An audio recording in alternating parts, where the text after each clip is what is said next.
Hello brother, কি অবস্থা সবার?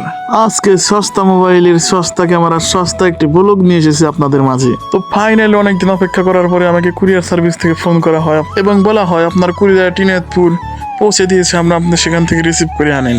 তো আমরা সেই উদ্দেশ্যে রওনা দিয়েছি আজকে। প্লে বাটন রিসিভ করতে গিয়ে আমাদের সাথে কি কি ঘটলো, কোনো বিপদের সম্মুখীন হয়েছিলাম কিনা, আমরা কি কি করলাম আজকে সব জানাবো এই ভিডিওতে। তো যারা যারা এখন আমার চ্যানেলটি সাবস্ক্রাইব করেননি তারা দ্রুত সাবস্ক্রাইব করে দেন। এই সময় কম, শুরু করো।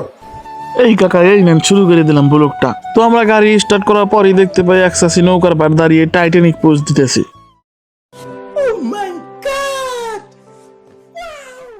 আমাদের মেন লাইন যেহেতু ভেঙে নতুন রাস্তা তৈরি করার কাজ চলছে, তাই আমরা নদীর কান্দাতে চলে যাচ্ছি ইনায়তপুরের পথে।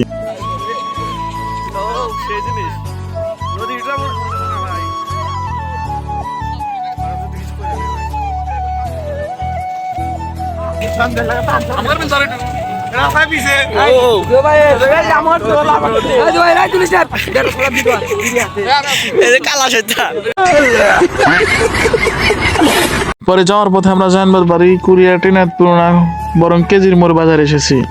তাই আমরা কেজির মোড়ের উদ্দেশ্যে আবার রওনা হলাম। এই যাওয়ার পথে আমাদের বিখ্যাত মানুষের বিখ্যাত একটা পোজ দেখেন।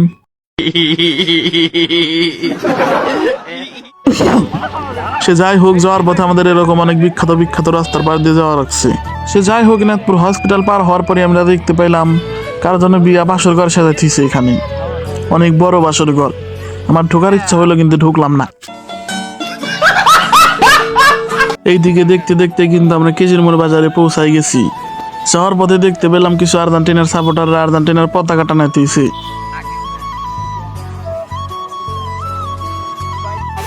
কেজির মোড় গিয়ে অনেক খোঁজাখুঁজি পরে কুরিয়ার সার্ভিসের দোকানটা পাইলাম।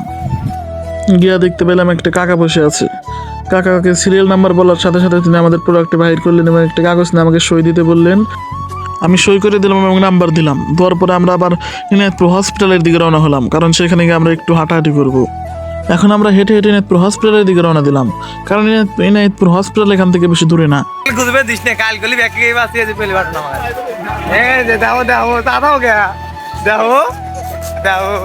ये सब क्या देखना पड़ रहा है?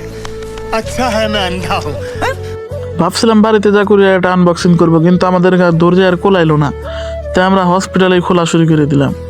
হসপিটালে প্লে বাটন আনবক্সিং করা শুরু করে দিছি আমরা। প্লে বাটন বাহির করার পর দেখতে অনেক ভালোই লাগলো আমাদের। তারপরে সবাই ফোকাস ছবি ওঠা শুরু করলাম। ছবি বলতে আমি পিককে বুঝিয়েছি, সবাই পিক ওঠা শুরু করলাম আমরা। আমিও একটা পোজ দিলাম। পিক পরিষ্কার আসতেছে না, তাই ক্যামেরার মাঝখানে একটা চাটন দিয়ে ক্যামেরা পরিষ্কার করে দিলেন আব্দুল্লাহ। আব্দুল্লাহর মমিন আবার স্লো মোশন ভিডিও বানাইলো, টিকটকে নাকি আপলোড করব। সে যাই হোক, আমাদের বিখ্যাত মানুষের একটা বিখ্যাত ভিডিও দেখে আপনাদের দেখেন। এই বেটা এই যে চলবো কিছু কিছু বলা। এই যে দোস্ত সাতো দোস্ত, এই যে পিল, এই যে শোনা না, আহা কান্দো না। তো সে যাই হোক, আসার সময় আমাদের একটা বিপদ হয়, আমরা গাড়ি পাই না।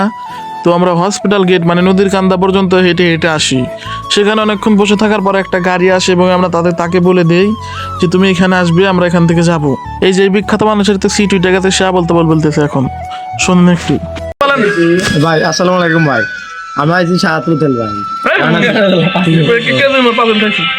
আমি আইছি ভাই কেজি মধ্যে পাতিল ভাই, পাতিল থেকে কেজি হয়েছি ভাই। কারণ কেজির মধ্যে পাতিল দাম ভাই, জ্ঞান পাইতেছি ভাই, গা দিবেন যাবো না ভাই। ও হিকা দিবি না তো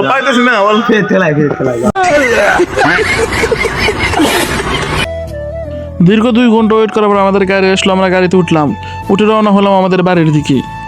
তো ফেরার পথে আমরা বাংলা ছায়াছবির একটা স্যাড সং ধরলাম। তো চলুন গানটা শোনা যাক একটু।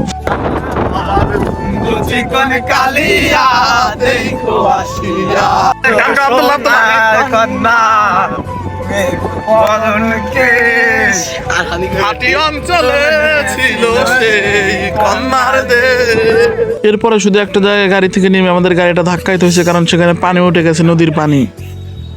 এরপর আস্তে আস্তে বাড়িতে এসে বিসমিল্লাহ ঘুমাইছিলাম। এর সকালে ওইটা ব্লগ এডিট করলাম।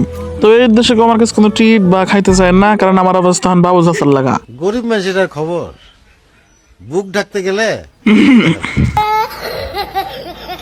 তো এই ছিল আজকের ব্লগের মূল কাহিনী। এই ভিডিওর মধ্যে যদি কোনো ভুল ত্রুটি হয়ে থাকে তাহলে ছোট ভাই হিসেবে আমাকে মাফ করে দিবেন।